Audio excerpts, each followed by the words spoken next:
morning, everyone, and welcome to the first edition of our Traveler Diaries series. Good morning. How are you doing?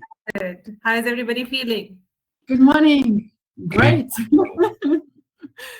How are you? Good. Ready to talk about South Africa? Of course. We'll all get up.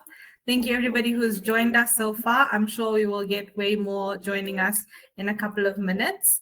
Just a quick introduction. So today we have with us Silvia, who is a journalist, communication specialist. She's also just released her first travelogue, which we have a nice surprise for everybody who's joining the webinar today. But you'll see that a few hours after the webinar is over. But this is Silvia, and she's going to be taking us through her travelogue and her travel experiences of Africa and how much she's loved it, of course, because how can you not love it? We've also got Takalani, who is a very experienced guide. He has many, many years of experience, just over 18, if I'm not mistaken. I think he's based it on the age of his oldest daughter. And he has explored Africa to all ends. He's currently in Uganda, which is why the connection that he's got is a bit spotty. This is African connection, so this is what we deal with. And then we've got Huntley, our amazing, most enthusiastic consultant at African Overland Tours. He is really just a ball of sunshine. You don't see it on the exterior, but when you meet him properly, so welcome, guys. Thank you so much for joining me today. Anything you guys would like to share? Any good things you want to say, how you're feeling, anything you're grateful for today? Let's start with that.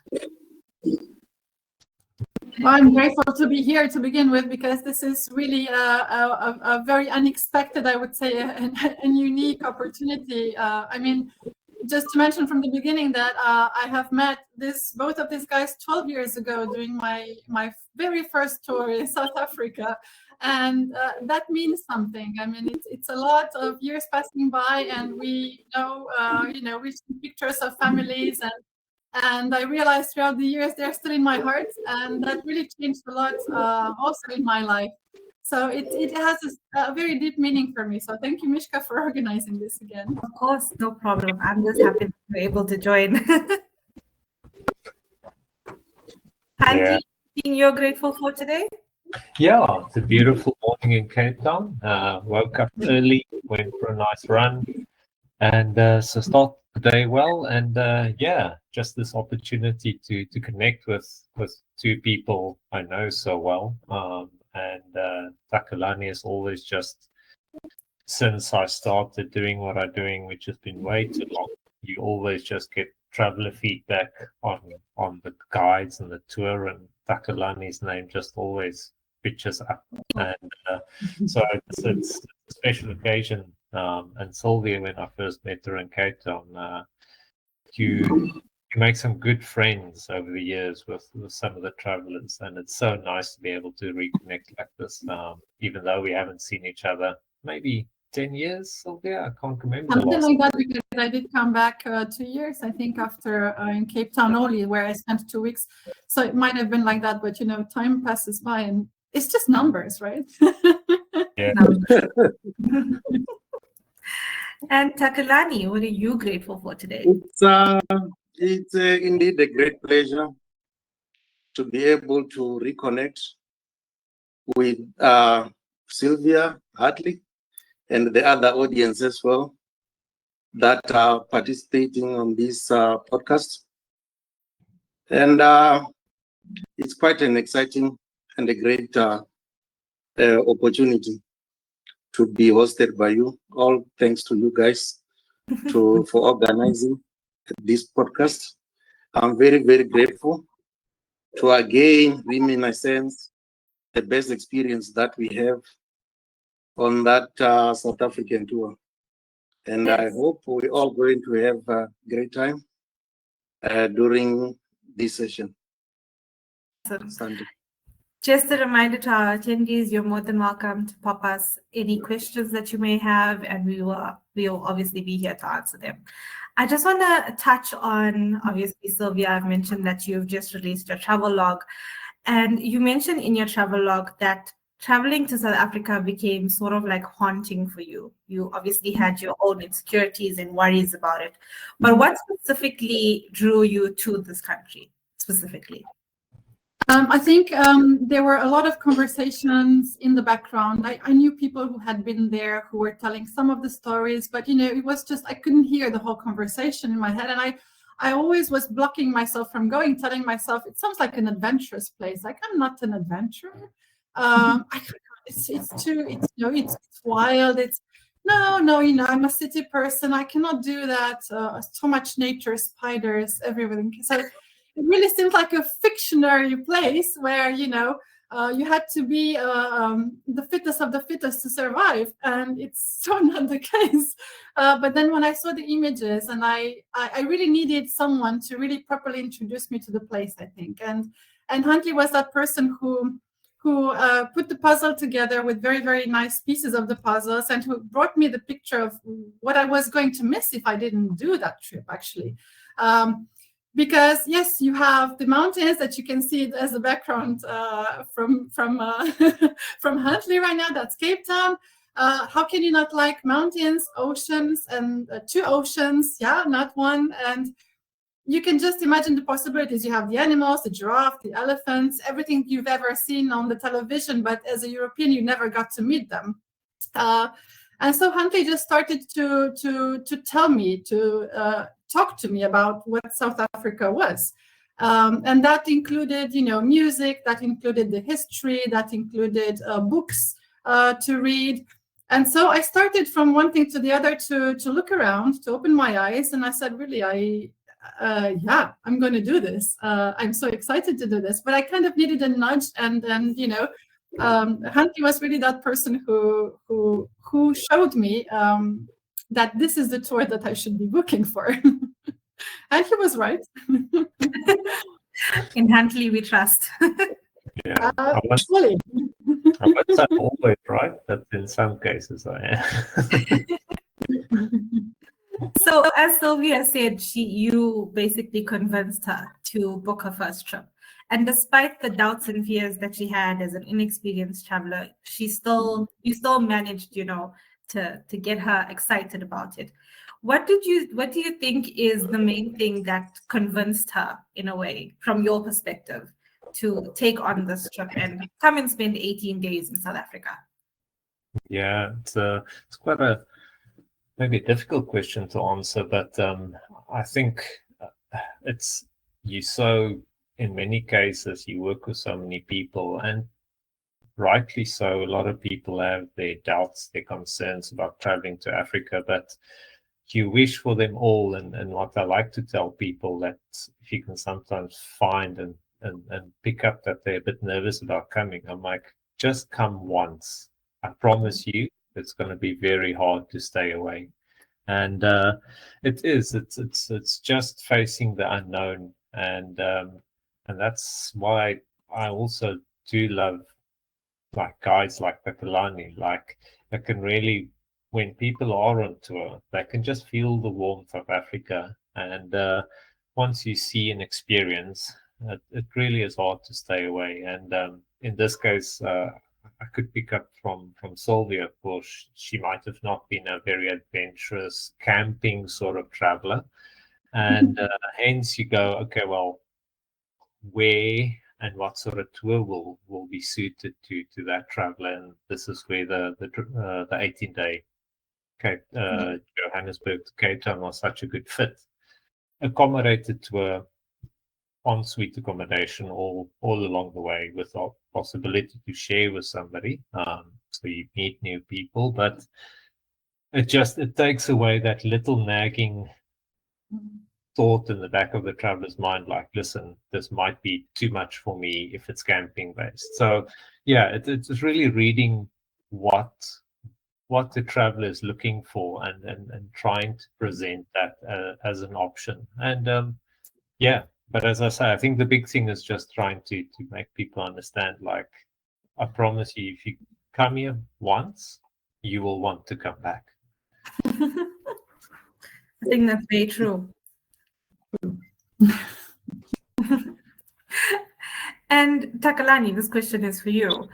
Sylvia in her travelogue mentioned many times that there were a couple of people in the group, or many instances people in the group who found some sort of difficulty with either maybe the hikes or maybe the camping or anything of that sort.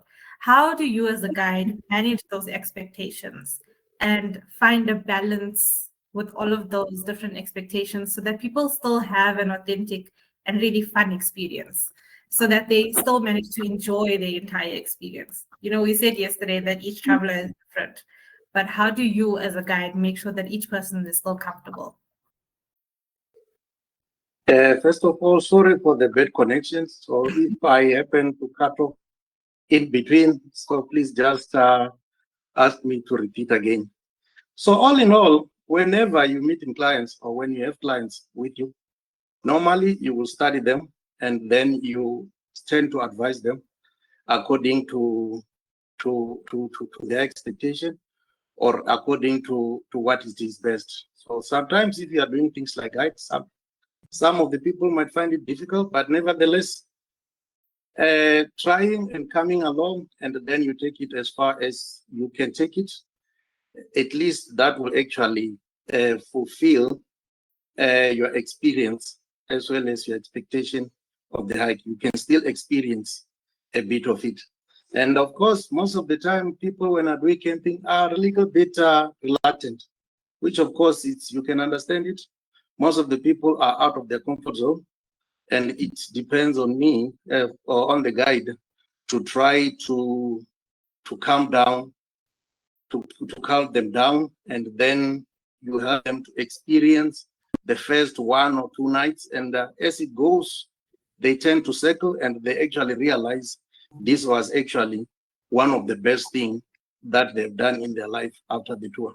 So it's all on how you try to draw everyone to literally see things from your own perspective or from the guide perspective, and then try to experience with them whatsoever they're experiencing. And what you do is just to enhance that experience so that at least they can find that they can have much more than what they expected. It's all about you as a guide.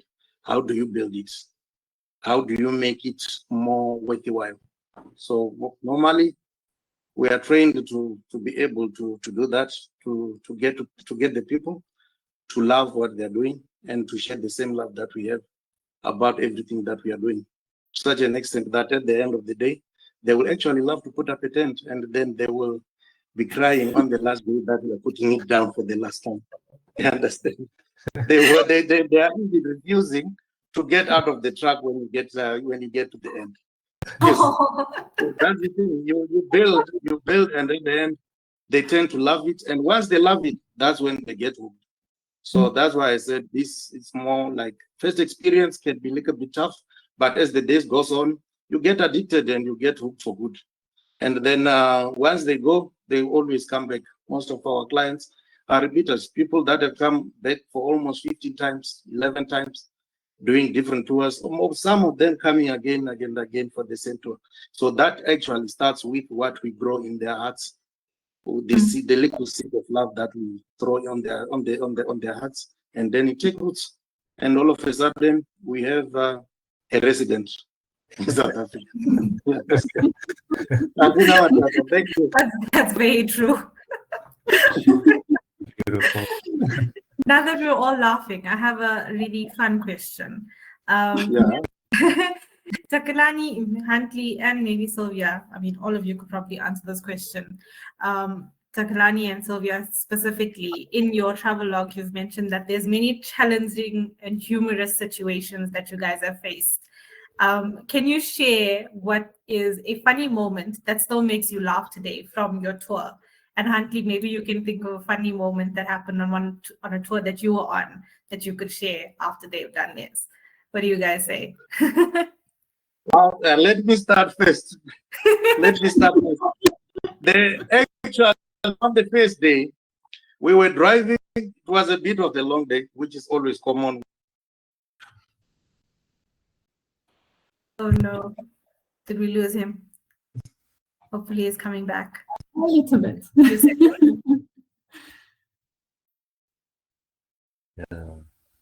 Oh, just as the story got exciting. I know. Why laugh? I'm curious about it. I have no clue what that story is. You might be surprised. They might include you. Oh God! I will just hear it. To check how far the road was. And then you just drive there and you say, Hakuna Matata, in a few minutes we'll be there. So those are quite funny moments that normally happens on the tour. And then you try by all means to make it fun. Because if you sometimes, if you approach things not in a humorous way, sometimes it becomes stressful, considering that these people, most of the clients, the clients are coming from the professional environment where everything has to be. Whereas when you come down here, you try to break them down to get to your mode, to get the Hakuna Matata system, to get to the system. You're gonna have to reshare your story because you cut off. As they say, no hurry, no cut. Huh? You're gonna have to reshare your story because you broke up at a point. Sorry. Unfortunately, all we got was Hakuna Matata. I'll repeat it again.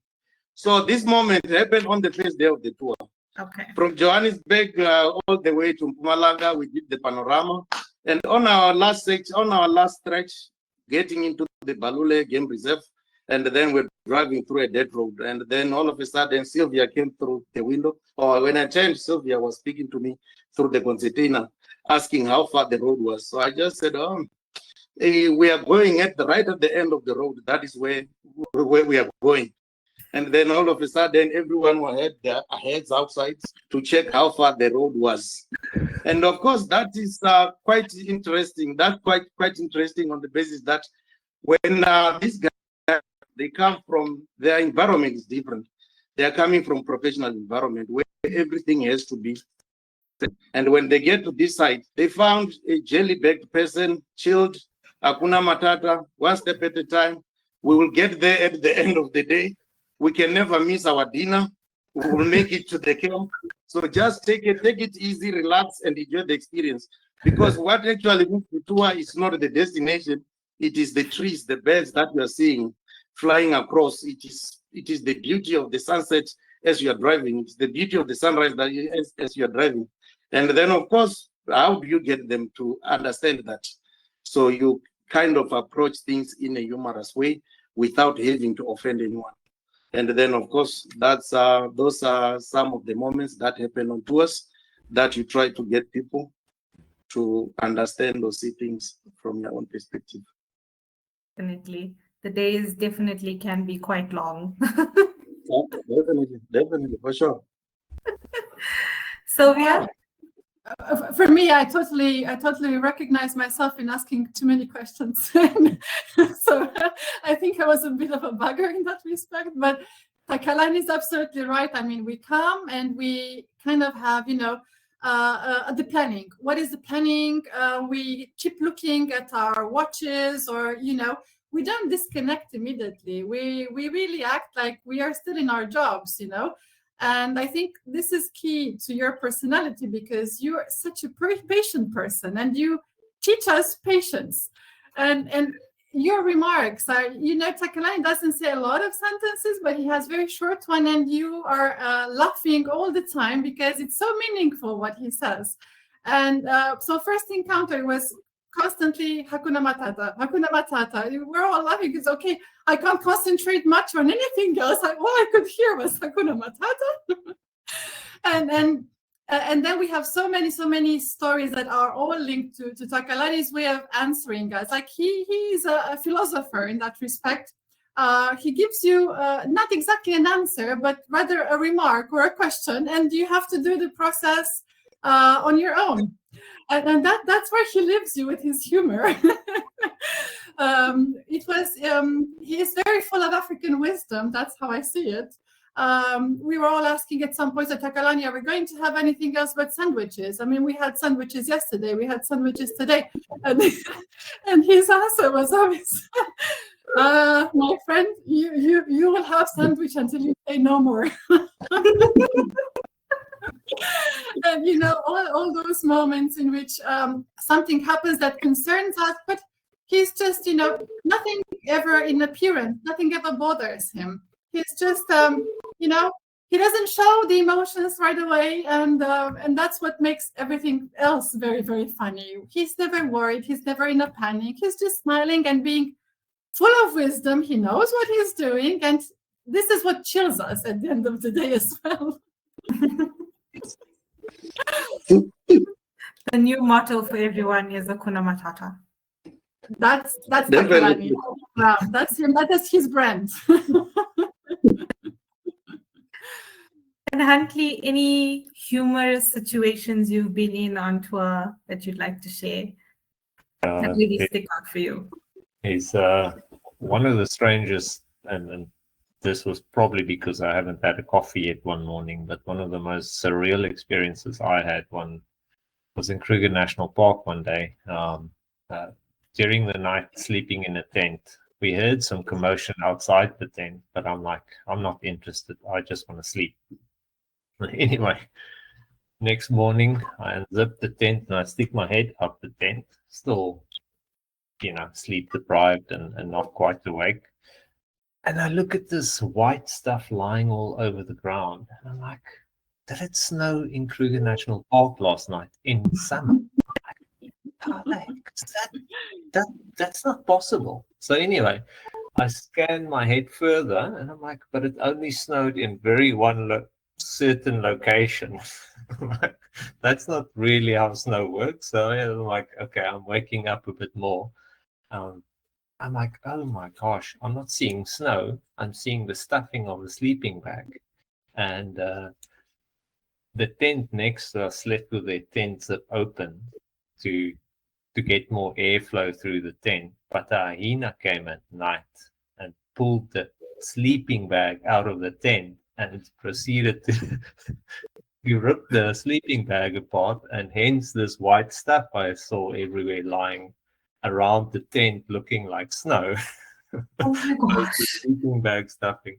But that your mind going from sleepy, going, how did it snow in Kruger National Park last night? And then slowly the waking up and Realization. So that was quite the surreal. Okay, but the person who had the sleeping bag, he's fine. Totally fine. I think just stuck ahead and decided, well, this looks like a fun thing to obviously play with. And but yeah, I should have probably heeded a bit more to the commotion outside the tent than that. That is so fun. That's really funny. I haven't had a really funny experience yet. I'm sure I will. I mean, there's lots of time for me to have lots of these experiences. Of course. And for each of you, what has been your highlight of South Africa? Because obviously there's so many different areas to visit, so many different things to see all of the time. But like obviously on the 18-day tour, for example, you're going through many different regions, Kruger, Panorama Route, etc., Swaziland. What stuck out for you the most? What is your highlight, can you say? Yeah, I don't know if Silvia would like to go back. But obviously for me as a local, it's always interesting for me to actually especially when travelers have been here and you go, okay, you had your perception and your preconceived notion about what you might encounter and see, but now after the fact, like actually what was your experience? So it will be nice to actually hear from Silvia about Yeah, so what was your highlights? Were there any surprises? There are surprises along the way, and that's the beauty of it. That's why I had to write about it, because I really didn't want to, 12 years down the road to forget about it. And I think I did really well to keep a sort of journal back then, because it's so unique, and it's so, 18 days are so packed with adventure. You sometimes wake up at 5, sometimes Takalani woke us up at 4 o'clock in the morning.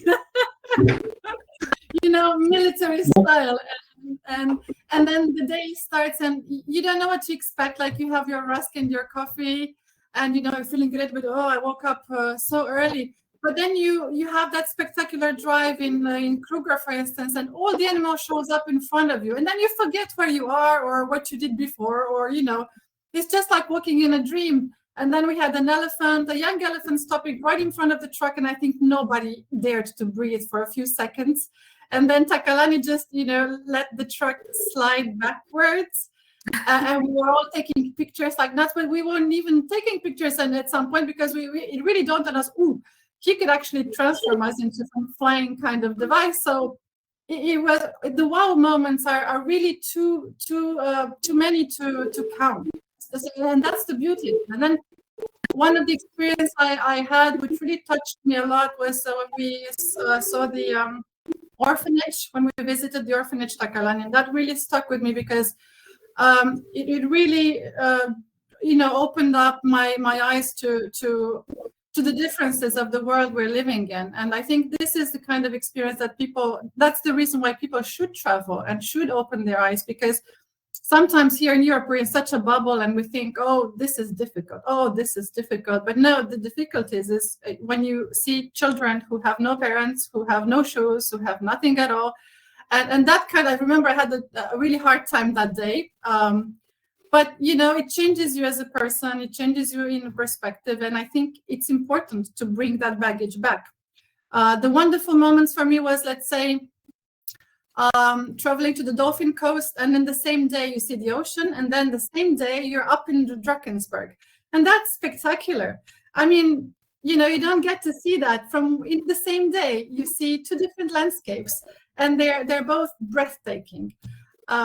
So the sensations you're getting out of such a trip are just you don't have to forget that. I mean, you look at the pictures, but it's not the same as what you live in those moments. And really too many highlights. Also something that Takalani told me, like a lot of about life's simplicity. I remember we saw a lioness which was wounded in Schluv, I think it was. And I was like, where's the rescue? Is anybody going to take care of the wounded lioness?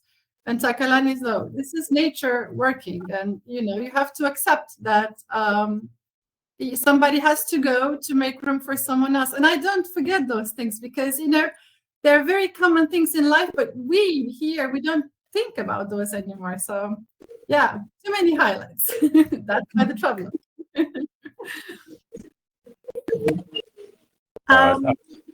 Yeah, Silvia, you described the profound impact that visiting the orphanage in Zululand had on you. Mm-hmm. Has this experience continued to shape your perspective on education and global inequality? Has it changed your perspective in different areas? Absolutely. I mean, it's something I also see now that with my daughter, and I really hope that she gets to grow in a different kind of mentality in which things are not taken for granted. Because I think it's a mistake. I mean, the world is much poorer than we see it with our own eyes here. I mean, here, let's say everybody has a car, we have a job, you're good. This is not the case for actually the majority of the population of the globe. So I don't want her to grow in a wrong mentality. And when she's asking for things that, yeah, but you can always buy that. If it's broken, you can buy it. If it's like that, you can do that. No, it is not like that. And I really hope that more people start to get into the mentality that we have to be grateful for what we have, but it is not the case with so many other people. And you have to be kind and you have to give when you can. We're all dying one day. We're not going to get, eternal life. So I think it's good to see, give, and to spread the knowledge of simplicity, like Takalani in Huntley has done with me as well. And I think that for me is sometimes like the real hidden treasure of coming to visit Africa and experience. It doesn't really matter where, but like I tell people, like you will get a greater appreciation for what a privileged life you have. When you drive through rural little villages where, from an outsider's perspective, from a first world perspective, you look around and you go, this life is so basic. The kids run around without shoes. There's no cars, but yet everybody is running around with a smile on their face. Yes. Everybody is so happy. There's like this joy for life that, you get stuck in first world country in peak hour traffic. You look around you, everybody's got a car, everybody's got a house they go to with running hot water, with a refrigerator full of food, but nobody is smiling.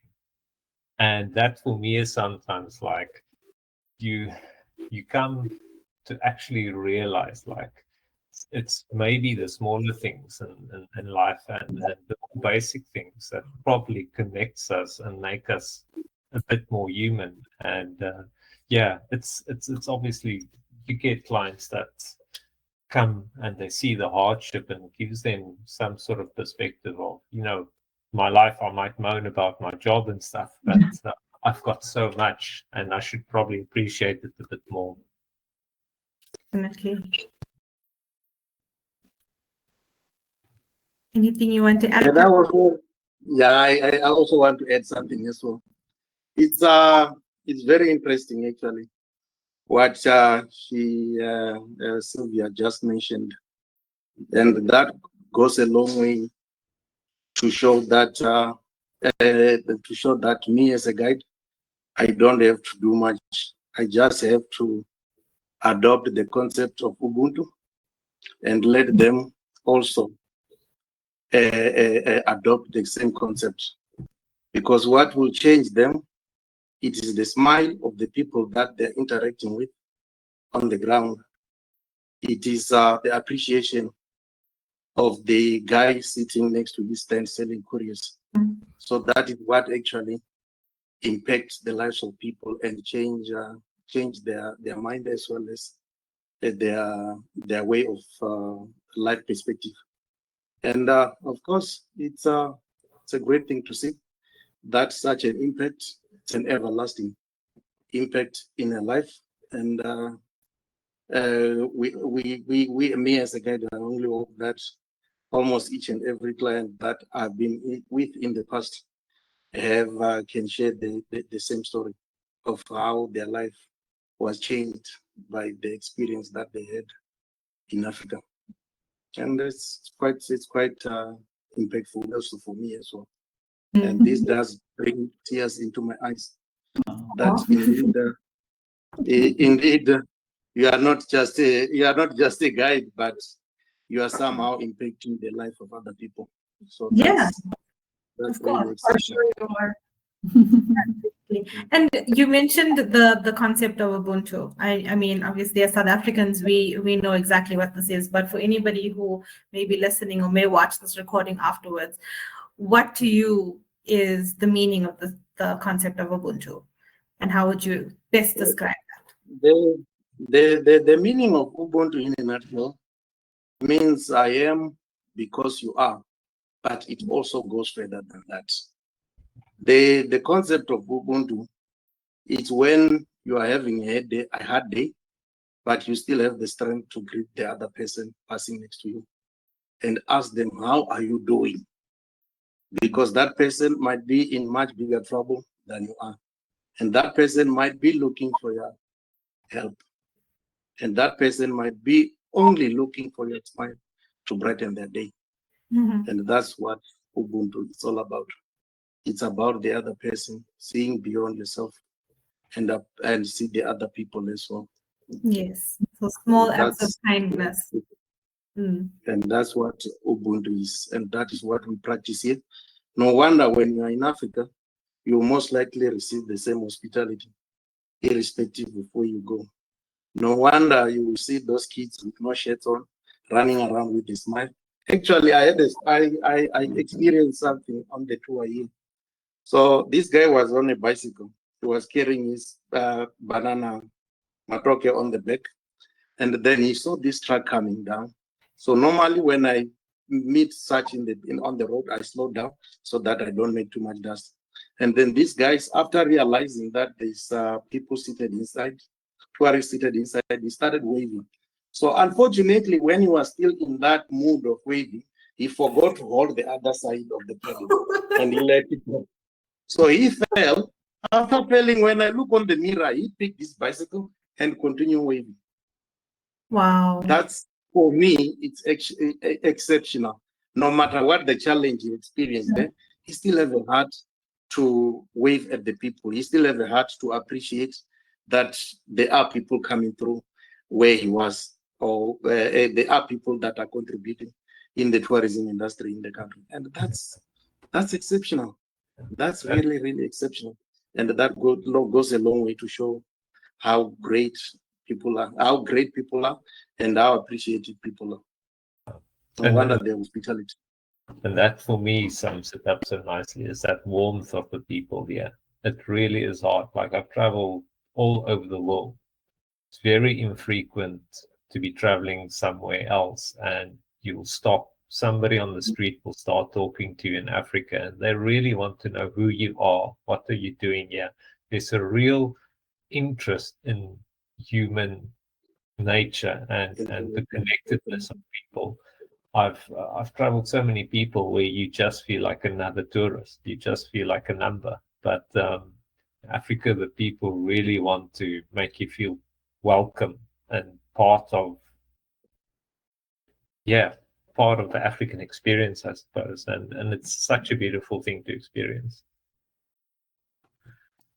It is, and say it's really simple values, but they tend to get lost. And I have my two friends here who are representatives of that place. And because you asked me at some point, Mishka, what what the highlights are, and the highlights at the end of the day is because it's nice to see the animals. It's nice to see the landscape. It's very nice to taste the food and drink the wine and so on, but it's the people. And look, we are here today after so much time, and there's a reason for that. So the human aspect, you don't forget that.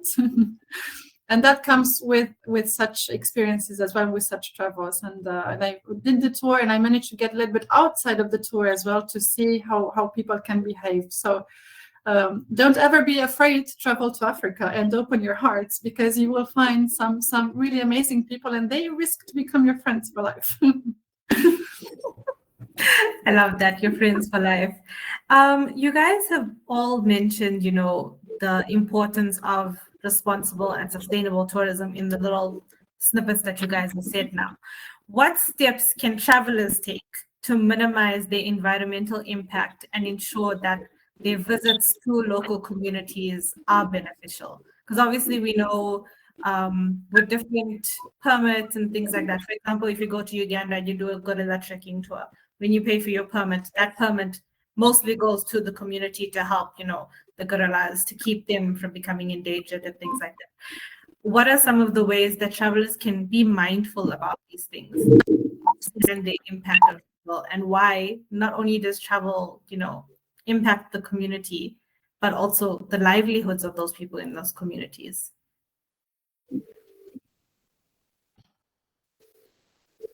Did I stump all of you? It's a very deep question, and it's a very big question. And it's obviously it's the national parks and setting aside. I think this is the human nature conflict as well. It's like you want people to come and see the natural beauty of Africa, but there's communities that kind of live within these national parks and would have lived in these national parks 50, 60, 30 years ago, So it's this concept of trying to share the natural resources and also respect the communities that used to make use of those natural resources within the national parks. So it can be a very interesting balancing act. But so many travelers that we deal with that come to Africa, and it's beautiful to see that they want to contribute to, even going to visit, like in this case, Silvia mentioning going to visit an orphanage and just actually seeing, like, listen, my life is so good, and something so small, just spending time and reaching out can have such a big impact on especially the children of Africa and the education. I think the big challenge for Africa is really making sure that education brings Africa forward, and such rural communities sitting in situations where schools are far away. You really do need the support of first world countries to enhance that and make it better. Takalani, anything you'd like to add? Yeah, definitely. It's the principles that we normally live with is do unto others as you would like them to do unto you. And in most of the time, when you're traveling with people, they always ask, what can we do to change the life of others? Or what can we do to save the situation? And I always tell them that in reality, what you can do, you have already done. Just by coming, you have done a massive contribution in the lives of many. And then, most especially, that contribution when it's done with consciousness in mind, that what we are doing is not going to tomorrow disadvantage the people that you are interacting with. You understand me? And in most cases, or what normally happens is we as guides, we advise them on how to do things without having to insult anyone or whatsoever that they're interacting with. And of course, it's the contribution. It's exceptional as long as I'm saying that as long as it's done with consciousness. You understand me? As long as at the end of the day, it turns out to be positive. But then, how then can they understand that if we are not there to actually open it up for them? That for someone to understand that what Huntley was saying, that it's not about the animal, it's not about the big animal, it's about the psychedelic.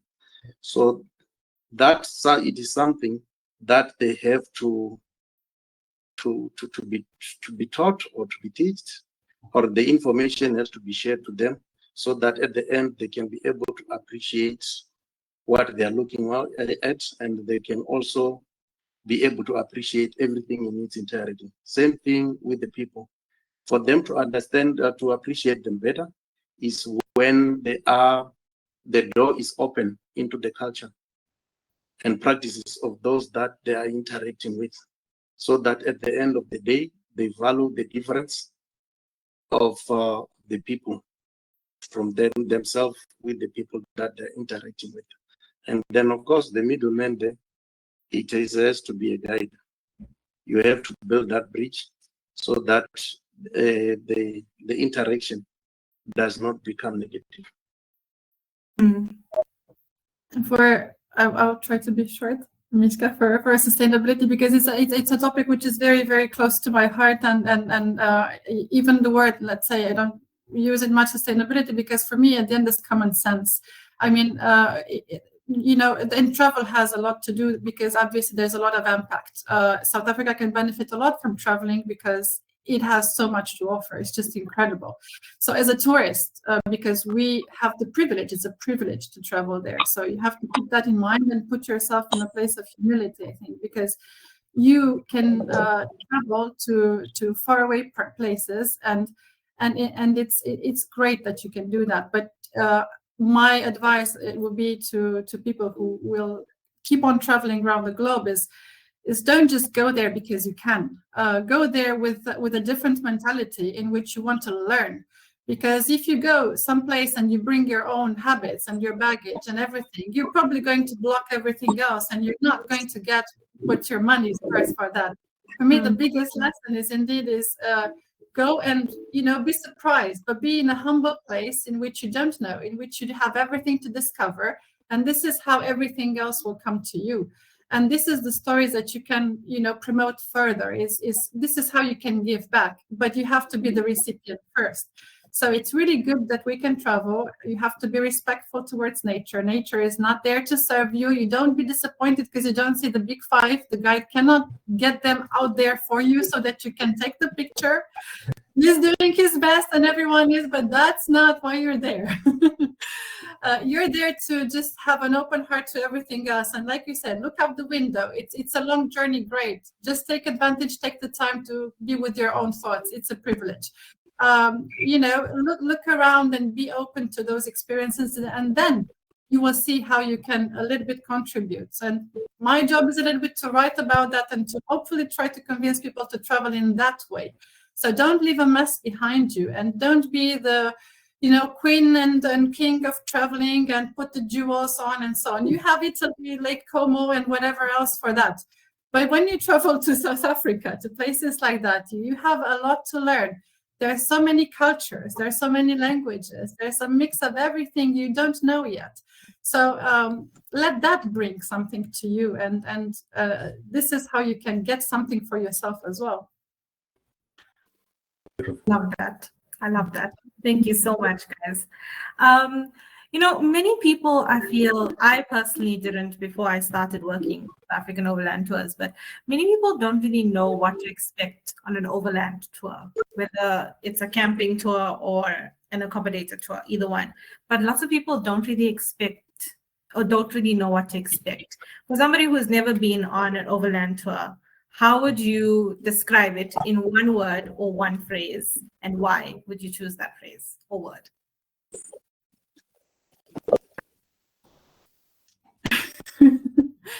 You go, Huntley. You know that. No, that's how you convince me. Yeah, no, and it's. I do think I actually really interesting story. I had a Australian traveler, Bob.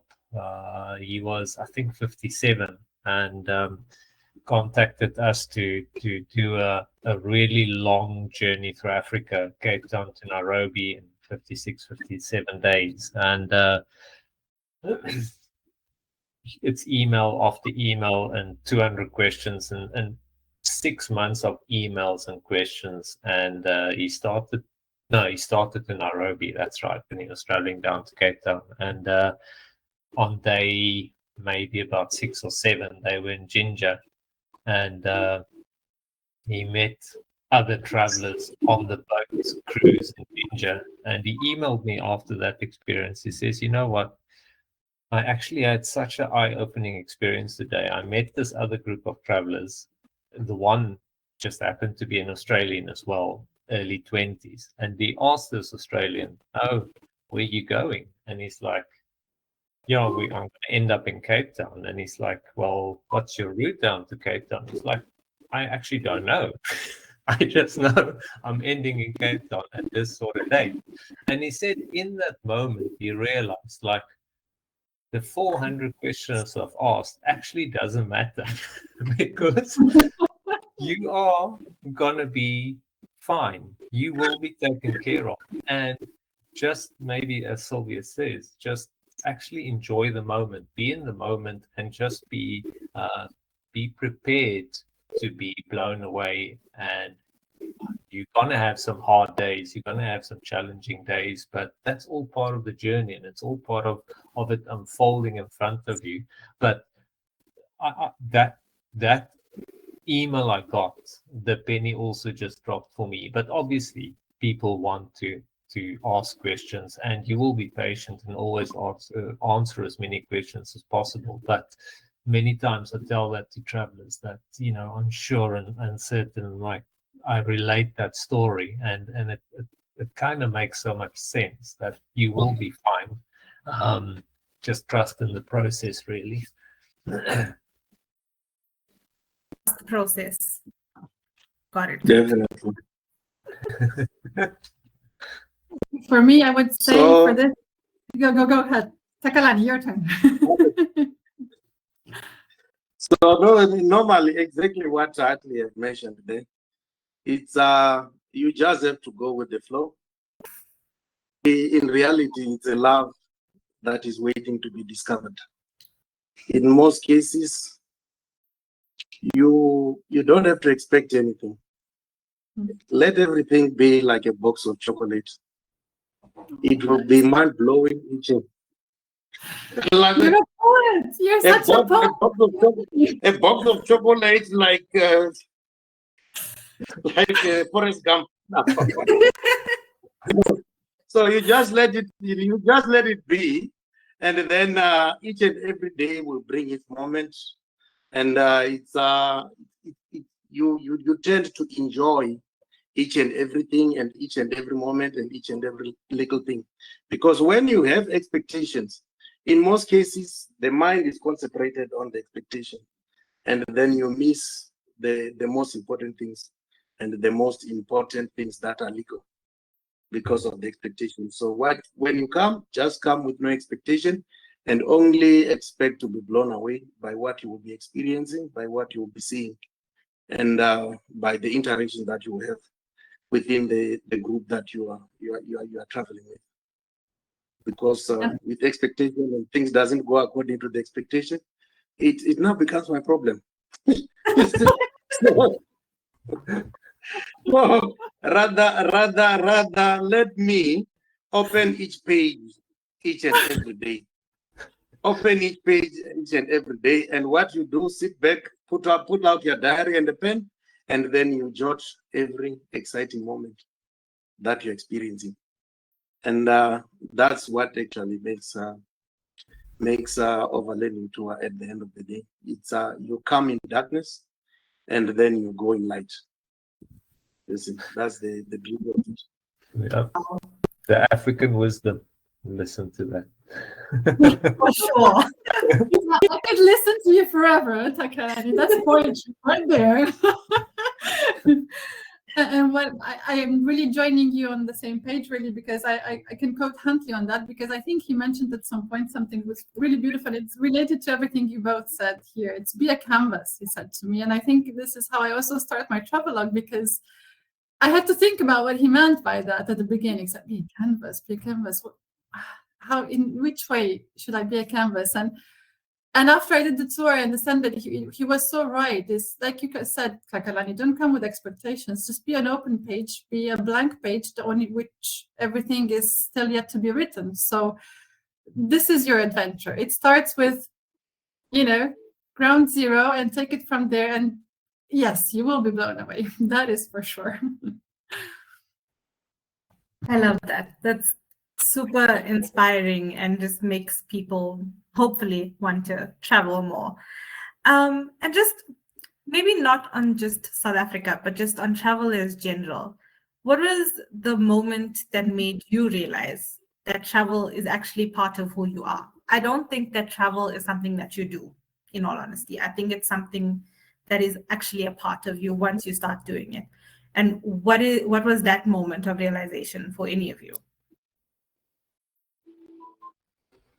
Yeah, I think if I can start, I think for me, travel's got the ability to actually broaden your mind in such a way. Like I grew up in a quite a conservative and closed-minded community, and I was in Turkey, and I had an experience where I just realized at that moment, like, you actually need to not have blinkers on.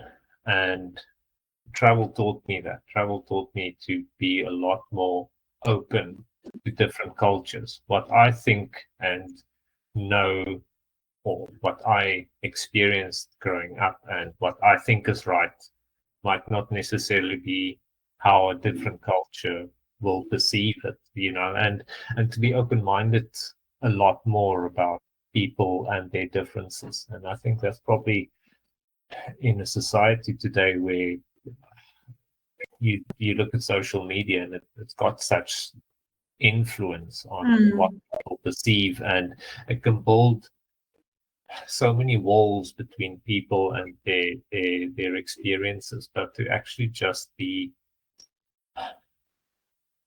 what you think is right does not always necessarily mean is also right in a different culture. And travel for me did that. I realized like I was very narrow-minded in how I saw the world. So I'm eternally grateful that travel could broaden my horizons and open my mind in that way. Beautiful. Go Takalani. We need your wise man. No, for me, with me, it's the other day I happened to be in the library while I was still studying, and then I picked one of the book by David Livingstone. I was actually wondering, why would a man leave everything behind and just be traveling all his life? And I never understood that up until I started traveling.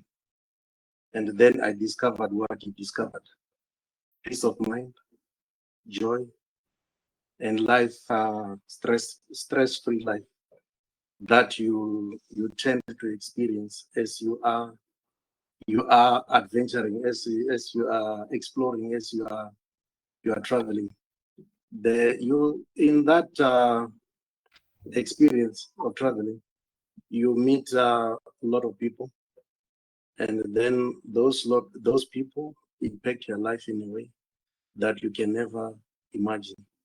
Just sitting there under a tree with a Maasai chief, and then inquiring about their way of life, and then your way of life, and then you realize that there's much more in life than what you understand, and then it changes your perspective of life completely. Just sitting there under the vast Makarihari pen, looking at the stars, that gives you that feeling of humbleness, humility, and that's what traveling for me has done. It has triggered a different person in me. If I didn't have this opportunity of traveling, I don't know how I would be. But through traveling, I don't know either. I've discovered my passion that actually all along we were born to travel. Anyway, they normally say we are sojourners in life. I think if that's the correct English word, we are travelers in life. So literally, it's like exactly like that. We are travelers in life, and then once you start to get into that traveling mode, your life changes completely, and it becomes a fulfilling life. And then you always you have a reason to live, and then that reason is to travel again. You have a reason to work. That reason is to travel again. This is very much to So that's what traveling does. That's what traveling does. Gives you a reason to work. If your work is traveling, you're in a very good place then, for sure. Definitely, for me, it's a privilege, of course. So for me, it's exceptional. I mean, I'm forever grateful for what I do, and I'm forever grateful for the company that I work with, and it's every day it's a life-changing experience. The day is never the same again. When I was young, I never looked at the sunrise until I started doing this, and then that's when I discovered, oh, sunrise is actually beautiful. Sunset is actually beautiful. And that's the reason why I wake you up by 4 o'clock in the morning. Line up with your coffee and look at the sunrise. Is it okay? Damn it. See everything you have to go through when you're Hakuna Matata. That's it. Thank you. Oh my God, Takalani, you're definitely in the good place, and that's there's no doubt on my side. You're doing what you're meant to do, and you're doing it so well and so passionately. And Huntley, no doubt about that. You do also the extra mile. You both are an encyclopedia of what you're doing, and yeah, everybody who's asking you those 400 questions or traveling and looking until the end of the road are very, very lucky people. So for me, travel, how I think I started, let's say, maybe I started to travel when I felt stuck in my personal life. So for me, it was a way of knowing freedom. And I have realized, like you said, both of you, that there's more to see out there. It's a whole world to discover, and that teaches a lot about yourself, about how you react to different circumstances and to different situations. So you grow like that in a very unexpected way, which school doesn't teach you. You do not find out things about yourself, about the world, even in books. It's nice, you have to read the books, but the books say something, and how you feel in a place or what you discover in that place, it will be a very different thing sometimes. So it's you getting to get the perception over the world, and that's a very powerful thing. And it's a roller coaster, because it puts you through out of the comfort zone, into someone else's shoes, and it brings so much richness. So, but that's the key as well. Don't travel because you can. Just travel because you want to grow with it, and then you will be changed in ways you didn't expect.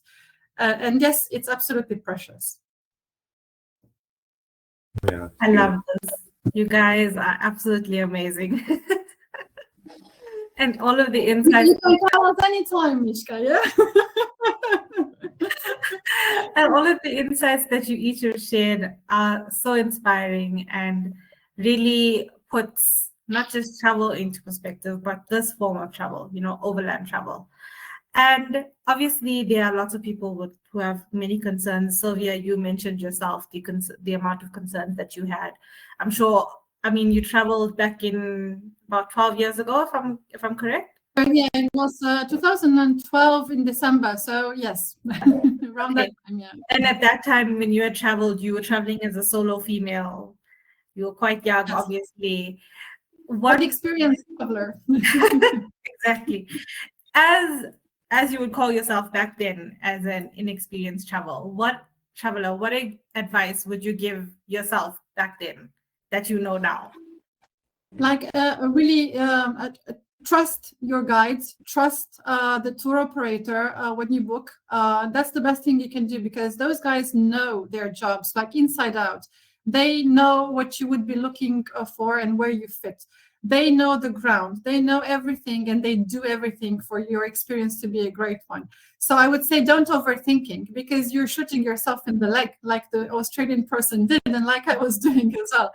Is just go for it, go for the experience. And yeah, it can be a bit daunting to step into something you don't know, for sure, but that's the beauty of travel. And when you clicked in that head that I want to travel, I want to do this, it's just go with and trust. I think it's the element, because you will not be disappointed.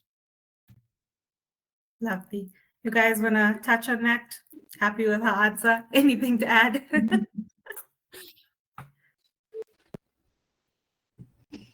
Go Takalani. Well, like she said, it's just go with the experience. Let the flow and the current of things takes you along, and then you just glide like a bird. You float like a sailor, and then ultimately, you are at the end of the day, you realize there's nothing to be scared of. There's nothing to worry about. Everything is taken care of from the time you get into the airport in the country of origin. Again, when you land back again, of origin, and just to take things easy and go with the flow, and try to enjoy and absorb as much as you can, and enjoy the moment. I think for me, it's what I felt people quite often is the privilege to not have to think about the logistics yourself. It's like, listen, all you need to do, pack a hat, get some sunscreen, pack your suitcase, have your passport, and like everything else will be taken care of. You've got the privilege to be, for however long you're traveling, to really not have to worry about the logistics. Like, you'll sit in the vehicle, you'll see Africa go past, and the experience will be unfolding around you. And that is a really privileged place to be. I think all of us love solo travel, but with that solo travel comes a lot of logistics, a lot of like planning. How am I going to get from year to year? And the stress involved around getting around and budget. And so it really is a privilege to be able to go, you know what, I'm going to get on this day onto a vehicle, and you don't really have to overthink anything from that time until the last day. And I don't think people understand the privilege, not the privilege, but just what a good way it is to be able to just be in the moment and just take in the experience. That comes with getting old, I think, as well. Yeah, maybe. Hey. We've just got a few lovely words from Jessica. Jessica traveled with you not so recently, Takalani, on a tour as well. I think she did the Okavango tour. She's the one who actually put me in contact with you. So she just wanted to say thank you. This was amazing. Please say I love Takalani and Silvia. She's just got to go to a meeting, but she just wanted to say thank you. Obviously, I second that. Thank you guys so much for taking the time. And he is super busy, and I have pulled him away from his desk for way too long. But thank you guys so much for being here today. Is there anything else that you guys want to add on? Any things you want to share? From my side, it's just a huge thank you to everybody who's attended and taken the time today, and for all of the insight and advice that you guys have given everybody. Thank you so much. I think for me, it's just when am I going to get to see both of you in Cape Town again? You know, that's the question from my side. But no, it's so great. It's such a privilege to catch up with you both again. And Mishka, thanks for organizing. Really appreciate it. Of course. And for me as well, of course, my great appreciation to Mishka and Overland Tours for organizing this. And it was a great pleasure. Unfortunately, time didn't allow us to continue until tomorrow. There's still a lot of stories.